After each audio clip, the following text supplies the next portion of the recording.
unbelievable.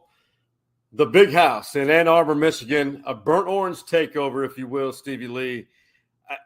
I don't know if I've heard or seen as many posts. I know social media, honestly, has really hit its peak about 2009, but seeing the eyes of Texas in such great harmony as that in Ann Arbor, Michigan, where I've heard fans say they had the best experience and the best fans. They were nice, cordial.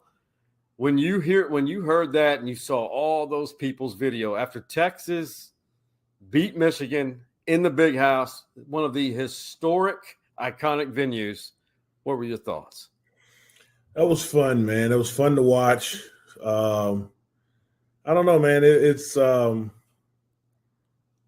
was really cool, and I heard that everyone was really nice and cordial, unlike Ohio State when we went up there. I've heard so many stories about that. So that's a very nice historic stadium. 102,000 people there.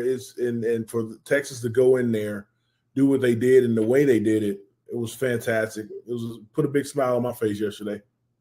That was great. Beautiful. Yeah. I've never been to Ann Arbor. I've been to a lot of stadiums across the country, and that is not one. I'm jealous of our friends, some of our mutual friends. Norm, he went, yep. And, but I'm happy for them. I'm really happy for everyone who got to experience that. But it seemed like a great trip, and even our stories inside the man cave sister, the Tess Sawyer, she made the trip. Unbelievable. And I can't believe this, Stevie. As we're going to unbundle this whole Michigan story, that was only the second time that Texas and Michigan have played. Really? I may be wrong, but I think I'm right. You may be wrong, but you think you're right. So that means when I played them, that was our first time seeing them then. Right. Isn't that crazy? Yeah. Huh. Yeah. That's okay. All right. Let's fact check that, and then we'll because those are two-story programs that's been around over 100 years. And for us not over 100. For us not to play each other, and this is only the second time. We need to change that and make something happen. I agree. And so I think in 2 years they come play us in our state. 27 or 26, is that right? Next year will be 25. Yeah, so 26. Okay. Yeah. Well, we're going to unbundle this, and burnt orange takeover of the Big House. It was beautiful. It was fun to watch, and we have a special question for you guys because I'm so curious. And I know Stevie is as well. But welcome to episode 401.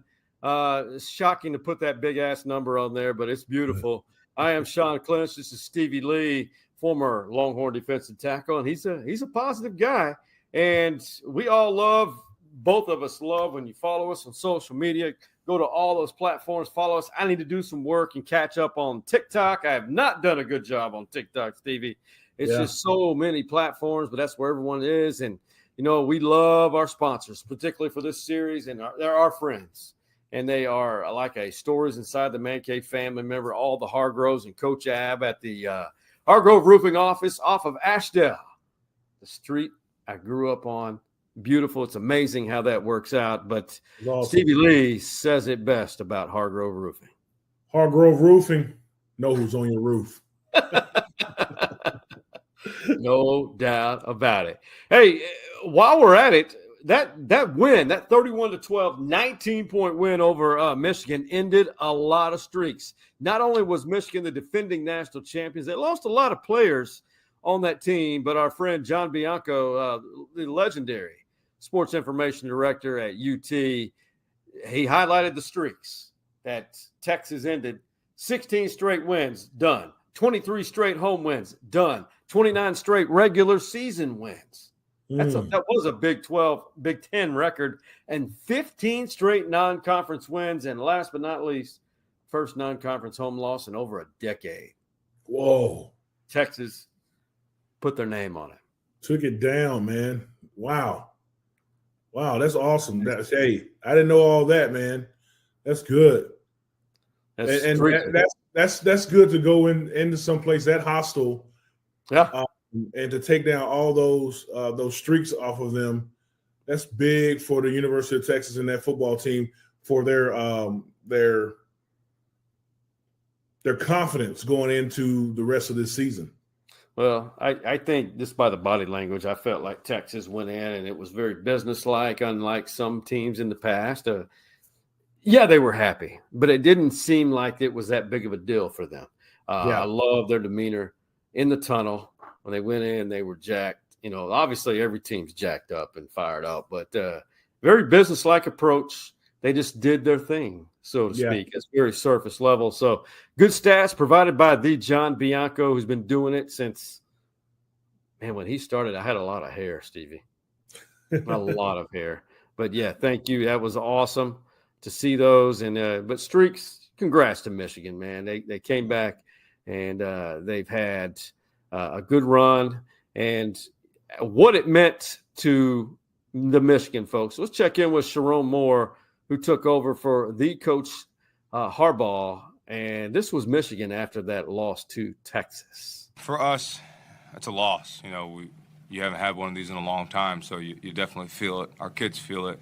They feel it more than anybody. So definitely feel bad for them and how they feel, but we know on all sides of the ball, all three phases, we got a lot to work on. So it's hard to repeat, especially this day and age of NIL, portal, and how so many programs they can increase their productivity with better talent. You just have a lot of programs who can win each year. Your thoughts real quick on Michigan. What do you foresee for them moving forward? I think they got a lot of work to do, man. Yeah. They Coach Harbaugh is gone. Now we see the importance of head coaches and being a heartbeat of the team. Alabama struggled against USF yesterday. So South Florida, South Florida yesterday. So they got a lot of work to do. He needs to make his mark on that team and got to do it quick. They really do. I see them as a 7 or 8 win team. So they've got probably 4 or 3 more losses. And by the way, as we're recording, and we'll talk about the Dallas Cowboys just scored their first touchdown of the season. Hey, Trey Wisner, we know the running back position has been a little depleted because of preseason injuries. It's unfortunate, but the depth is there. Really love to see this. And I think when Texas was up 7-3, they jumped on Michigan quick, Stevie. Mm-hmm. And Trey Wisner out of the backfield, Quinn Ewers, magic man. And I'm not just trying to be positive, really execute the plan. But I think this play, and I can't wait to have your feedback on it, I think this play set the tone with the physicality of Texas and how more physical they are than they ever have been in such a long time. Play fake. Ewers drops it off. Wisner in space. First down and more as he goes out of bounds. Inside the Michigan. Trey Wisner, he was going to get a few carries this year, but now he's receiving more. And Jaden Blue is the primary back. Knock that Michigan DB on the ground on his sideline. Tell the people who maybe have never played the game or maybe had limited experience playing the game, delivering blows like that is so important early because it's up here, right? Yeah. So back in my younger days, yes, delivering a blow is what you want to do. In the same breath, Sean, I'm sorry, man. You got to step out of bounds on the sideline, though. I'm sorry, dude. I'm sorry. But he's young. And yes, we had to deliver a statement in the big house. And so he did that. And that's great. But, I was on a sideline in college, and my tight end tried to do that. Ripped his whole knee up. Oh, no. Yeah. So you got to be careful, especially at our running back position when we only have 2 left. Now, I understand that. I agree. Yeah. You got to play a little more smarter because of the lack of depth. And so I like where you're going with it, being physical and everything. And you have to be. If he's in the middle of the field and that safety, he's going one-on-one with the safety, put your shoulder down and run over this guy. But when you're about to go out of bounds anyway, save the hit. Do not go out there trying to drop your shoulder on a sideline, So I get it. Trust me, I get it. But it was impressive. I can only be who I am, Sean. When I was watching the game, I was like, just get out of bounds, kid. Don't do that. Just get out of bounds. Bijan, he always stepped out. Yeah, he stepped out. But when Bijan's in the middle of the field, he'll drop his shoulder and run over you too. So, he will. But to your point, between the tackles, usually. Between the tackles. I don't know how to sum up the game offensively. All I can say is that there were some big plays, and the speed in which this offense operates, the tempo, is what I'm impressed with. I'm not saying they didn't have that tempo, but something's different. But here's what's crazy about this offense, Stevie. They only had 389 yards, but they were very efficient. And these are a little small, about 35 second collection, a reel of those big offensive plays, which we saw on Saturday up at the Big House in Ann Arbor. 2nd and goal. Here's a handoff. Gibson turns. Touchdown, Texas. Ewers sprinting out. Squares. Throws. Touchdown, Texas. Matthew Golden. His career high in catches. Here's the reverse. And it's Wingo still running. Ryan Wingo down inside the 5. Ewers swings it out. Near side, Blue. Touchdown, Texas. So, sideline to sideline, off balance defense. You pretty much have to guess as a defensive coordinator, correct? Am I off base? Yeah, all those touchdowns you just showed were different people, and you didn't even show the tight end. No. Right. By the way, I've got to give a shout out to Gunnar Helm, and it's something that I have been thinking about since last year. He has developed, and I didn't mean to interrupt you. No, but man, he reminds me a lot of David Thomas, not because he's white, but very reliable and gets open and gets down in that crease, but he makes those catches. Almost, for those who are old enough to remember, very Jay Novacek-esque of those great Dallas Cowboy teams. Sorry, Stevie, continue. No, you go for it, man. No, it's you're exactly right, man. You as a defensive person, defensive coordinator. Yeah. As a defensive coordinator, you just got to pick your poison, man, because you got Wingo's fast. He's fast, man. Yeah, and then we got Bond, that can catch anything out of the air. And then it was so much. And Blue, it's just so he can spread it around so many different ways that, if you do try to stop one, we got 3 more guys that'll gas you, Yeah, it's huge, man. I mean, listen, when people say, "Oh, we've got all these weapons," well, this is a team that literally does. And so, but the thing is that Sark knows how to do it. One thing I've got to ask you, the speed we've talked about, and teams across the country are seeing it, and they know it. And I've seen read a lot, and listened to lots of press conferences, player interviews from various programs across the country, and they all praise Coach Sark and the development of this offense and the coordination of it. But we all know about the speed. But after this performance in this big-time atmosphere, do you think Quinn is perhaps the best QB in the country right now? I think yes, he is definitely one of the best in the country. I think we need to look at a few more quarterbacks out there, but yeah, he should be top 3 quarterbacks in the country for sure. I'm going to be honest with you, Stevie. I was a little hard on him. I've been hard on him. I'm still hard on him, actually. I still think that we need to work on the over-the-shoulder deep ball with him. You know that. Everybody knows that. You know, I say that all the time. But when he sets his feet, he's good. And he can deliver the ball anywhere at any pinpoint area on the field when he sets his feet. Yep. He still has to be reminded to set his feet sometimes, you know. And what we did not see yet is someone hitting him while he's throwing. He didn't get hit yesterday. You know, they kept him clean. Yeah, the offensive line kept him real clean yesterday, and maybe the offensive line do that every single time. But there's going to be some teams out there that's going to want to test that and send the house on them.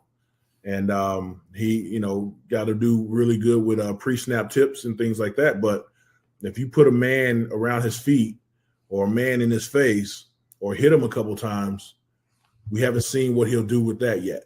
Right. Yeah. Yeah. No, it's empty. That's great.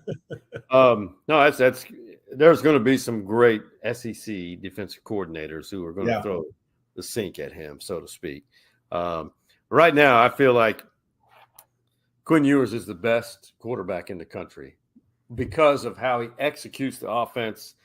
He knows how to sell fakes. He scans. He knows. I mean, next time if you're watching this or listening, watch him. Just watch his eyes. Yeah. How he's so fluid and scans and the second and third progression. It's beautiful, man. After you watch his eyes, ask yourself, did he manage this Sharks offense or did he make some plays in Sharks offense? He's doing more of it through 2 games than he did prior. Yep. One thing you can't take away now, these non-conference road games, I mean, Alabama last year, they're cold-blooded, out to cut the jugular, so to speak.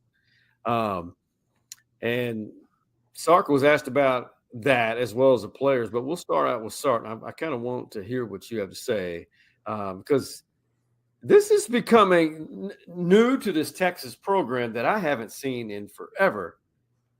There is true swagger. They've been there, done that now. Bryant-Denny Stadium, and now the Big House. And I'm probably leaving off a couple other ones, but those are the 2 big ones here recently. Yeah. Those are hard places to go and win. And Sark, I think it all starts with him and his confidence. This is who we are. This is how we know how to play. And there's nothing better than going on the road. And when you have great composure and you can play that way, when we can go in with the right mentality and we can embrace the challenge, but also keep our mental intensity. But there's that fine line of not crossing over. Shout out to Bob Ballou's Twitter site for that soundbite. We love you, Bob. We love CBS Austin. Yeah. Eye on Austin. They're fine Americans over there. But it does start with him and that staff, man. It's amazing what an individual can do. Talent can take you so far, but if you think you can and you get the reps and you practice, and goes in life too, if you believe in yourself, he has everybody in that program believing you're the best in the country if you execute and learn. Yep. No, like I said, man, the head coach is the heartbeat of the team. Michigan lost theirs. Alabama lost theirs. So it's a different heartbeat of the team, and they have to figure it out. We got our heartbeat, and he's strong. He's very strong at it, and you're right. They are taking on his personality of this is who we are. We go in. Yeah. It's going to be a hostile environment. We're going to take control over their environment and win. No, it's beautiful. And the Big House was quiet quickly. Yeah. It really was. But I think some of them kind of knew maybe that was happening. So we heard Sark. Here are the players on developing this mentality of going to these big stages of these historic, iconic college football venues and just staying within themselves. Hey, we don't care about the thousands who are against us. This is all that matters right here. Coming here and getting the job done definitely is a little different, but it still feels just about the same. This is kind of what we do now. So obviously last year that kind of was the breakthrough for us, but coming back and doing it again this year, coming on the road and beating a big team week 2, I mean, it just kind of complements this program and this culture. Coach Sark's been in these games, he's been in these environments. So if you have a leader that's been there before and that knows what it takes, all we have to do is get behind Coach Sark, and then the rest will be history. Jahdae Barron, Pflugerville Connolly representing there. Great talent, great young man. I got to change the topic.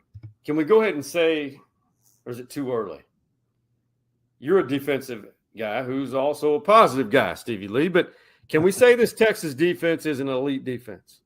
We can. Okay. They couldn't do anything against our defense, man. And that last touchdown, you go into someone like Michigan's house and hold them to only 2 field goals for 99% of the game. That's huge, man. No touchdowns. We gave up 1 touchdown at the end of the game. Really was the game was already in hand. They got that touchdown, with a minute something left in the game? Right. Yep. Less than 2 minutes left in the game. So that was the game was already won. Their fans had already left the stadium. So but holding them to 12 points. This is an elite at home, an elite team that won a national championship last year. Yeah. We have an elite, top of the line, top tier defense. And I think that they went to work when we lost the 2 interior linemen, because they were the heartbeat of the defense, right? Sure. So, yeah. And Jalen Ford. And when those guys left, they collectively said, we're going to still be good, y'all. And they went to work this offseason. They went to work in the weight room and on the field with running, and they look good. So these guys, they knew they took care of the nutrition. You know, when I went out there, man, I was like, dude, these guys are jacked right now, dude. So, you know, and that's what it takes to be a pro athlete. And so these guys are being treated like pros. They're getting their body, mind, and health together like pros, man, and they look like it. So they only gave up 204 yards passing. But here's the one again. So they shut down Colorado State's strength, which was passing. They just said, all right, we'll give you the run if that's what we have to give up. They did that. They only allowed Michigan 80 yards rushing. So, yeah. You can't win the game doing that at all. Turn it over and force them into 3 turnovers. 3 turnovers, yeah. Texas had 0. Real quick, before we move on to who the next opponent is, you played against Michigan in the Rose Bowl. Rose Bowl with Vince. That was – they had Chad Henne at quarterback, Braylon Edwards. Was that team stacked? I mean, it was. We heard a lot about Braylon Edwards that whole week, and the quarterback can get it to Braylon Edwards at any moment. This, and that. And Braylon caught some good balls over us, and he's pretty good and had a pretty good career in the league. But we had this kid named Vince Young, man, and he could take over a game whenever he needed to, whenever he wanted to, and that's exactly what he did. Got Dusty Mangum down there at close, and Dusty goes and put it through the uprights. You know, I say out of that game, and then next year was the USC championship game. Yep. You know, both of them were excited, but our game was more exciting, the Michigan game in the Rose Bowl. If you guys would not have knocked off Michigan, I don't think 2005 happens the way it did. I hear you. I understand, and I hear what you're saying, because Coach Brown said the same thing, but I think he was just I think he was just trying to make me feel better, because I missed out on a national championship by 1 year. So I think that he was just like, you started it, Stevie. He goes, and you were only I said, congratulations, Coach, on your national championship. He's like, yeah, but you started it, Stevie, and you're only 12 points away from doing the same thing, because that year we lost Oklahoma 12-0 that year. Yeah, so that's what we meant by that. And I was like, thank you, Coach, but, you know, You got the ring. I don't.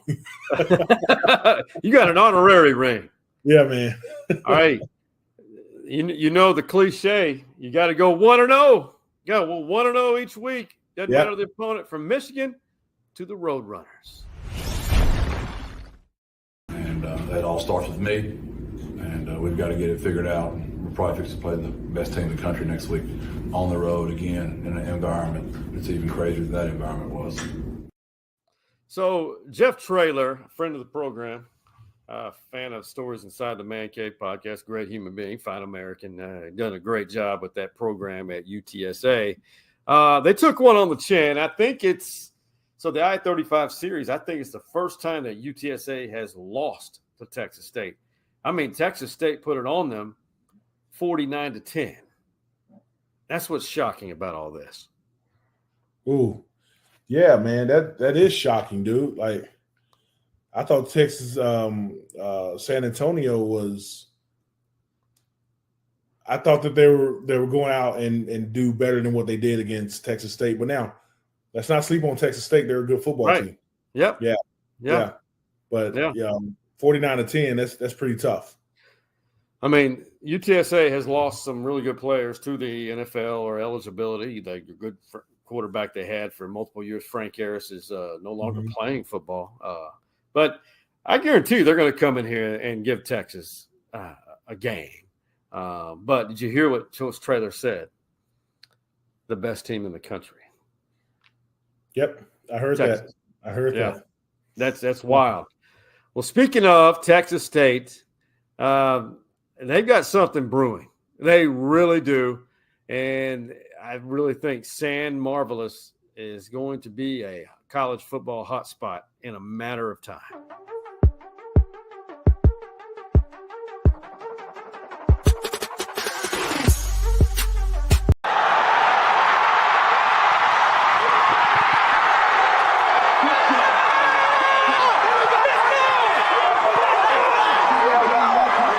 A huge win just for the program. Really excited to get one in the win column versus those guys was important, right? Huge in recruiting, huge for the university, huge for these guys. So huge crowd at Bobcat Stadium. I think it's UFCU Bobcat Stadium now. They got everything's corporate sponsorship now, and huge crowd. And G.J. Kinney, and that was who you saw speaking, second year as a head coach at Texas State. To beat UTSA like that, and if you remember, one of the national college football writers said, because the playoffs have expanded to 12, and they're taking the conference champions, they're part of the group of 5. They say Texas State will get into the postseason. What if? What if? Yeah, I hear you, and it could happen. But yes. I'm a positive guy, Sean. All I'm going to say, the tailgating in San Marcos, shout out to that beautiful college community. I'm an SFA guy, but San Marcos is a beautiful college town, and they've got a hell of an environment brewing there. And they're expanding their stadium as well, right? It's over $30,000 now. But they have new facilities. I think the training facility, the football offices. Yeah. And they won their first bowl game last year. So that's huge. I think if the Big 12 is smart, they should pick them up in the next 5 to 10 years. Maybe. Yeah, I think it's a little disheartening for me that there's only 2 Texas teams in the Big 12 now. Texas Tech and Baylor. TCU. No, TCU, I'm sorry. And Houston. In Houston now. So 4. But Texas State can be there competing in the Big 12 as well if they keep building their program. Potentially. Yeah. They're headed that way. I think they could. I mean, they have one of the highest enrollments of schools in the country. There's no doubt. And San Marcos is a destination now, man. I think that when you talk about camp or cities with big, college cities, San Marcos is one of them. Oh, that's beautiful. Cool. Tell you what, I've never been to DeKalb, Illinois, but man, they're celebrating, man. They upset Notre Dame, and their head coach, former running back for Northern Illinois, now coach, and this was him very emotional after upsetting Notre Dame in South Bend, Indiana. Where's this emotion coming from for you? All these guys that have been with our program, been through the ups and downs, and they continue to fight. It's like they my kids. I'm happy for the adversity, to push through. No matter the situation, I just couldn't be more proud. Love it. Love it. He's invested. It's his alma mater. And win a big game. And Notre Dame beat Texas A&M last week in College Station. Yeah, I was kind of pissed at Notre Dame, because they're going to start talking about this SEC stuff. Right. The conference not being as good. They go down to College Station, beat Texas A&M, and then go home and lose to Northern Illinois. Yep. So it was. Well, but this is the reason why we love college football, man. Yeah. Well, there's more parity, Stevie. I mean, there's more parity now. Now, as I mentioned, the portal and NIL is affording other opportunities for that great talent to go other places. Yeah. The SEC is not having a great start. I mean, look at this, for example. Oklahoma State beat Arkansas. This is just this week. Cal won at Auburn. Okay. Mm-hmm. I'm looking at another one. You mentioned Alabama struggled early against South Florida, but they won.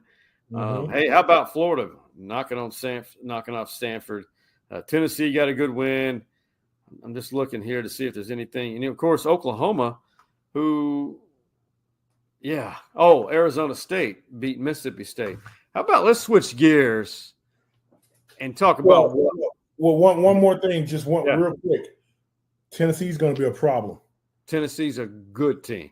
They're a good team, man, and they went in there in that Duke's Classic Bowl, whatever they call it, whatever. Duke's Mayo. The Mayo Bowl. Never had it before in my life. Yeah, yeah, exactly. Well, they went in there and handed one to NC State, man. The Wolfpack looked like a FCS program. Yeah, no question. So, are they that bad, or is Tennessee really that good? And I think Tennessee's really that good. Their quarterback's like, I don't know, Vince Young height.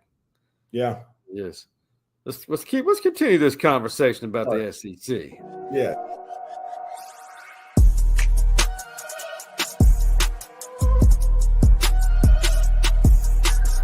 We certainly deserve to lose as well, but our guys did find a way. Great job on the defensive play to create the safety. Offense did a really nice job until, we lost our mind and didn't play with the discipline. We deserved to lose. Brent Venables, second year as a head coach. I think it's second year. Said twice in that interview, we deserve to lose. Houston is not a good tackle football team right now. It doesn't mean they won't be later in the season. But OU struggled with them at home. And I know Gaylord Memorial Stadium all too well. That is a special place to watch college football, and rowdy. And there's something about that place where OU teams play out of their minds. But for them to struggle, you saw that graphic. They had 249 total yards of offense. Are you concerned about OU? And secondly, is Jackson Arnold, do you stick with them? Or do you bail on them already? You can't bail on a quarterback right now, man. It's just too early to bail on a quarterback. But we do know that Houston gets up and play the big games. They gave us not that good, Stevie. They're just not that good. I hear you. But they played us really well last year. They almost beat us last year. Yeah, and we were top 3 team in the top. What did we end up last year? 4 in the country. Yeah. We are 4 in the country. So it is what it is. Like they are really, really good when it's a big team to get up and play. And they did that with OU. Now, I don't want to say anything bad about OU until after the Red River Shootout, It's a good point. Let's not say anything. Because those guys, it's a rivalry game, man. It's a toss-up, And so let's not underestimate OU. just because Houston went in there and gave them a big game. Yeah. You still walked out of there with the W. Right. So no, they did. Anytime you lace them up and get between the lines, it can happen, you know? Anything can happen. Anything can. So it's week 2. We do our own Power 12 rankings and the 4 on the outside. Video you're about to see is the reveal. And you'll see last week first and this week.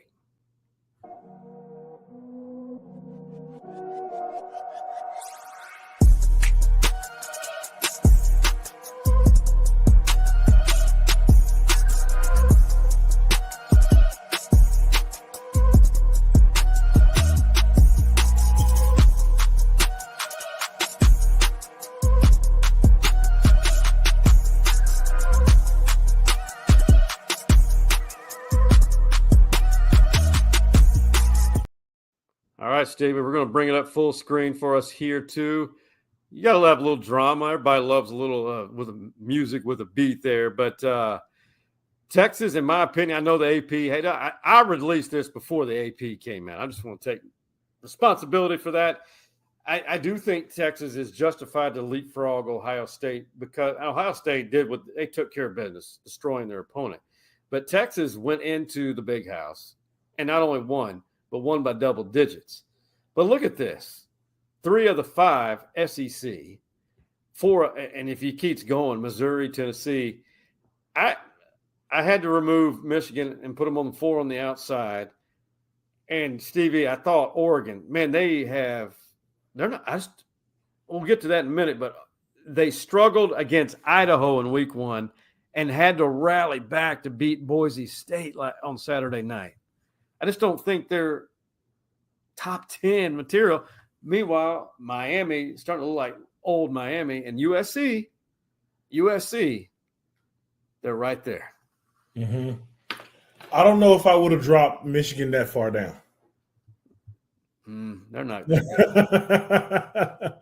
I don't know. I mean, they were. What were they ranked before? Like 10 or 9. Oh yeah, you're right. I'm sorry. Yes, or 7. I can't remember. Oh, 9. I believe they were 9. Right.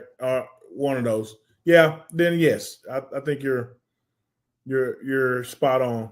No, I don't have any problems with this list right now. No, I don't. You're looking good, man. Well, the criteria is your opponent, strength of schedule, margin of victory, margin of defeat, and where you played, home or away. And just because a team maybe you beat or lost doesn't mean you can't leapfrog them. This is power rating. This is not. Yeah. And that number 7, man, we got to look out for it. I'm telling you. I liked it. I liked everything I saw last night. It was fun watching games. And it's good to see the U back in the mix, too. Hey, K-State, look at K-State and Iowa State. Iowa State won the Cy-Hawk Trophy, the Battle of Iowa. A lot of corn. I don't know why they played that rivalry game so early in the year this year. I don't either. I don't know. It's ridiculous. Bears to question, Oregon and OU are not who we thought they were yet, or are they both overrated? Ooh. I removed OU out even after the slim victory over Houston. I think Oregon is overrated for sure. There you go. Yeah. But like I said, I'm not saying anything bad about OU until after the Red River shootout, man. Yeah, I got you. Yeah. Hey, I want to move on. Oklahoma State. I love Mike Gundy is a quote machine. He basically said some media is killing his ass. Well, they were asking. They struggled to beat Arkansas. Arkansas went up big in Stillwater, and he's starting to have success by using the tight end. And maybe this was why he started using the tight end. And social media is killing my ass. Gage tells me social media is all over me about not throwing to the tight end. And my old man's all over me about not throwing to the tight end. So I said, guys, we got to start throwing to the tight end. Little media pressure. Dad wears your ass out. And if you see enough tweets about it, you start throwing to the tight end then. That's right. Man, God. Hey, real quick before we hit the break, it's going to be a short second and last segment. If you're not at the game, Stevie, like a Texas game, how do you prefer to watch the game? Dude, on my couch, there's in the intro of this show, that's me and my girl sitting on the couch. That's us watching a football game that day. Beautiful. That's how I love watching the game in that same spot. Whenever I'm not at the game, I would love to watch it right there on the couch, just like that, with just my girls, or and my wife, or I can just even watch it by myself. So that's the way I do it. If I'm not there, I do not like watching my team or teams at a bar. I don't like watching it with people who don't understand why I react the way they do, why I'm so fired up. And I like to study the game, watch it with intent. Yeah. I get a little loud sometimes. And I like to rewind it sometimes and watch different steps. Like I'll watch the O-line step. I'll watch if they made a false step and things like that. And if I'm with a bunch of people, then they get annoying and then I can't do it like I want to. And so I just rather be by myself. I love it. I got to do it. Would have been better with certain people, a couple. Got to watch it on my porch this Saturday. Got to have a game day on my porch, beverages over here, fan over here, the flat screen TV right here. Just nice, perfect day. Yeah, love college football game days. So that posed the question to you. You watching, listening, tweet us at Stories Man Cave. If you're not at the game, how do you prefer to watch the game involving your team or teams? We're curious. When we come back, we're going to hit a quick break. We're going to give a shout-out to our Hargrove Roofing family. Then it's opening Sunday in the NFL, even though it started on Thursday. We'll see you on the other side of this break. Today is going to be an exciting day at the Hargrove office as we bring in a local celebrity. Welcome the kicking phenom, Bert Auburn, conference champion of the Texas Longhorns football team, all-conference kicker. He's going to be our new spokesman. Bert's the best kicker in the conference. He plays for the Texas Longhorns. As you can see, Bert's awesome. Hey, Stevie. Dude, you're really replacing me with a kicker? No, not at all, man. Hey, guys, who wants a picture with Stevie? Anyone? Stevie almost won a Big 12 championship. Hargrove Roofing. Know who's on your roof.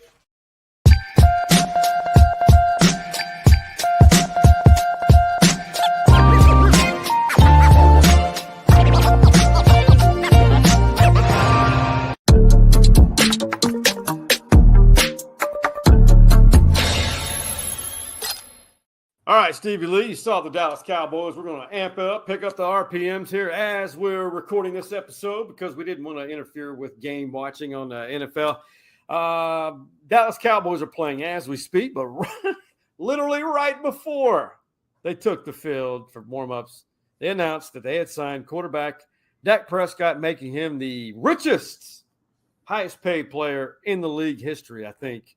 4 years, $240 million. Your thoughts? $60 million a year. $60 million a year. Just keep saying it. $60 million a year, man. And not win playoff games. Facts. Hey, man. Shout out to Dak Prescott. He's their guy. Yeah, he's their guy. They felt like they had to pay him. But he got to perform, man. But I don't think that last year's playoff game was on his shoulders. There are some other weapons that need to be put around him. So he is a great quarterback, and his bank account reflects it. Okay, season predictions. Start with you. Let's go back in order. How about the Texans? They play a 17-game regular season. Everybody does. What do you expect from the Texans? I expect them to make it to the playoffs for sure. I was watching a little bit of them today. C.J. Stroud, he may be into that sophomore slump. He wasn't looking very well when I was watching it, but I was only watching the first half. So I got to go back and look at the second half, see how he fared out. I'll say the Texans. My nephew, married now, his wife bought him a C.J. Stroud jersey. They're Houston people. I am not a Houston guy. I don't like anything to do with Houston. I have a lot of friends there. Let me rephrase that. I don't like any sports team in Houston. I'm just not. Cowboys for life, baby. I think the Texans go 12-5 and make it potentially to the AFC Championship, probably the divisional round. Gotcha. Yeah. Dallas Cowboys, real quick, I'll say 11-6, 10-7, something like that, possibly 11-6, and make it. They do win a playoff game, but will that be enough? How about you?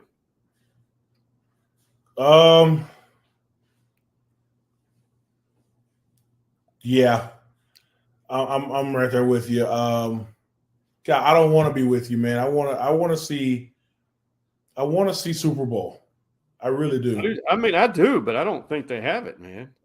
There's too much parity, huh, in the NFL? Anything's possible, but the chances of that happening, I think I'll take the odds against the Cowboys of going to the Super Bowl. Do I want them? Yes. Dude, it's been since the 96 season. Yeah. No, I get it, man. It's just a lot of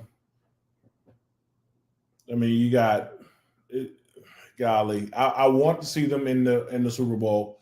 Let's just wait and see, man. It's I don't think that they win, but I see them that they can go. Sure. I hope to see it, but I wouldn't put any money on the Dallas Cowboys as long as they're owned by Jerry Jones and family. It's not happening. Yeah. Real quick, Xavier Worthy, great first touch basically for the Chiefs. I think it was on Thursday. Lit up social media. His speed's real, but he's a smart football player. Your thoughts on that debut? It was fantastic, man. I love to see it. He did an in around, I believe, and still burnt everybody. Everybody. Speed kills, man. And so that combine, that 4.2 that he ran in the combine, actually translated on the field. It did. Yeah, he's legit. I think he's going to play a significant role in the Chiefs' offense for sure. Yeah, I think he still got to put some weight on because there's some grown men back there in that secondary.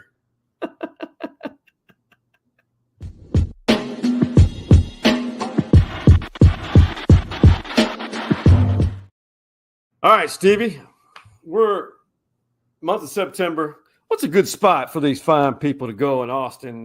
Football season or not? It doesn't have to be game day, but it could be. Dude, man. So woke up this morning. We went outside to go to church, got in the car, and it was like 73 degrees. I was like, is fall here right now? It's usually not like this until August. Until October. So it felt great. I wanted to go to Nido. Have you heard of Nido? Tell me more. Okay. You know where Butler Pitch and Putt is? I love Butler Pitch and Putt. So that new hotel that's right next door to it, right? Oh, but where the limited parking is. Yeah. So Nido is up on the 8th floor, overlooking Lady Bird Lake. Yeah, and so they have a balcony up there. Go out there on a Sunday for brunch. There's no one there. It's like one of the best kept secrets in Austin right now. It's a great view, really good food, and good service.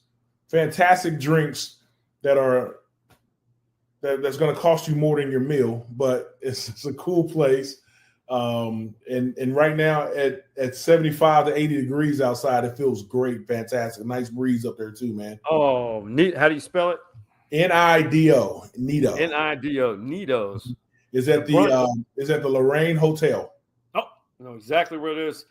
The brunch scene in ATX, Austin, Texas. If you're not here, fantastic. I think the brunch scene is better than a lot of other cities. And what was really cool about Austin is, man, it's just a bunch of beautiful people just walking around everywhere. You know, I love beautiful people. I love Stevie Lee's smile too. He's a fine American.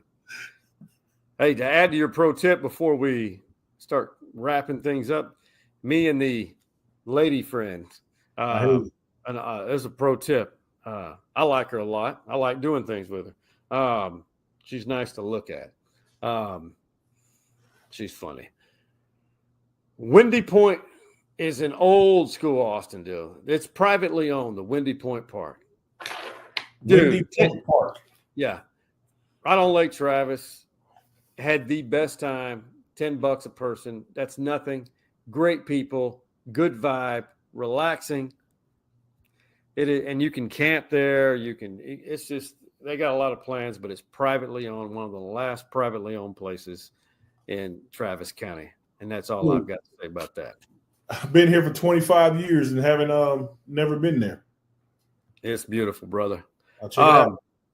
TikToking in the man cave comes to us from our Family Feud.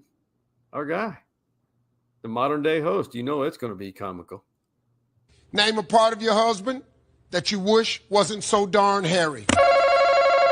His balls.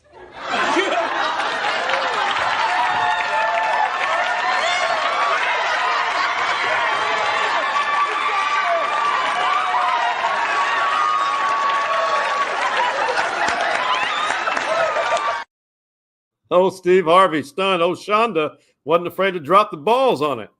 Hey, man. I probably want to go ask my wife the same question and see what she says. You know she'd probably say the same thing. You know what? It's hard to shave those things. Well, not if you have the landscape from Manscaped. Yeah. You don't need to do it right on the skin. I've learned the hard way. But they have the light on the end. Yeah. So you can see what you're doing, and they have plastic shears. Right. So, but I still found a way to sever my turkey neck. Hey, man, tell me something good. We have too much fun. Stevie Lee, how do we wrap up with something good on episode 401, 401st episode? Yep, man. So it's all good right now, man. The University of Texas is rolling. Went up to the big house and had a fantastic time. Right. After that game, I was smiling from ear to ear, man. So let's just ride that high all the way to this to Monday, put it behind us, and get ready for UTSA, man. But it was fun to see what those kids did in the big house, man. That's something good for me, man. Man, they look so confident. I'll say this, man. You guys got to remember that I spent over 2 decades of my life in the media, and I didn't get to really enjoy these types of days, even though I loved what I did. Mm-hmm. But now that I'm at a location in a spot that I really enjoy living, port space. I got the old setup, the portable TV out there, the lighting, everything. And it was my first time that I really got to just enjoy game day and do it, get up, get sweat in, make some food. Had a buddy of mine over briefly, but it was designed to just, I wanted to decompress and watch the Horns. And I'm sure somebody down the hill, my voice probably echoed. They probably thought I was insane. And then I got to see my Lumberjacks at night, almost came close to upsetting North Texas and Denton, and then watched a bunch of other games. In Tennessee, the Volunteers, good old Rocky Top, Rocky Top, Tennessee, national title contender right there. No question. Yeah. It's beautiful, baby. Fall is here. Football season's here, and we're done with episode 401. Stevie Lee, you're a beautiful human. So is your family. So to the Stevie Lee and his lovely ladies, he's the only male in that house, I think. Or do you have a male dog? I have 2 male dogs. Okay, so it's balanced. So to the entire Northwest Louisiana, the great city of Shreveport and Bossier, and the Hargrove family, which originates from Bossier, and for the love of all the Hargroves and the Lees and every one of you watching and listening, we love you. Stevie Lee loves you. He's smiling. When he's smiling, life is good. And to the OG Man Cave boys, that being Hardball Hards, Big Mike, and the Coach Mo, what do we tell him, Stevie Lee? We out. You see the drippy, I'm fitted up. Hop in my car and the giddy up. I said get out.